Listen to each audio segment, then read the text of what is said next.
In the early part of the 20th century, Igor Stravinsky ushered in a new era in the history of music, that of modernism.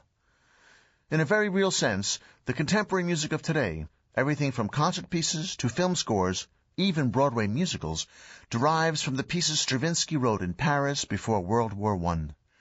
The thrilling rhythms, vibrant instrumental colors, and electrifying energy that Stravinsky brought to orchestral music shocked many listeners, but exhilarated others. Here was something completely different, and suddenly an entirely new world of musical possibilities emerged. Hello, I'm Gerard Schwarz for Musically Speaking. On this recording, we'll discuss the life of Igor Stravinsky and the cultural milieu from which his revolutionary compositions emerged. We'll also examine two of his most popular and impressive masterpieces, the ballets Petrouchka and The Rite of Spring. We'll see how Stravinsky created entirely new rhythms and stretched the possibilities of many instruments to get precisely the atmosphere he was after.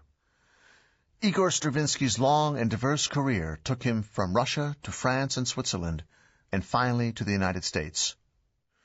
In 50 years of composition, his music underwent profound change, evolving from a 19th century Russian folk tradition to the spare, abstract manner of his last works.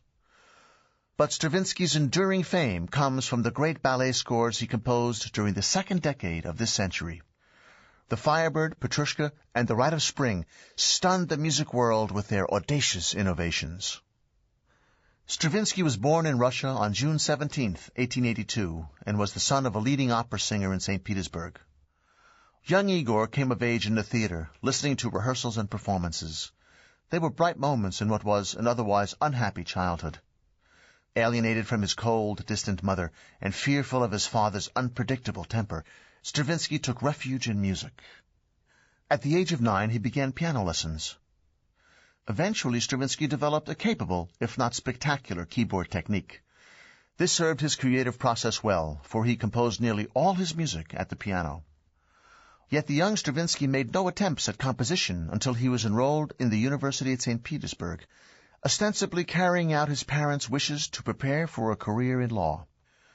But by then, music had become his primary interest, and he neglected his studies in favor of writing short piano pieces and listening to as many scores as he could.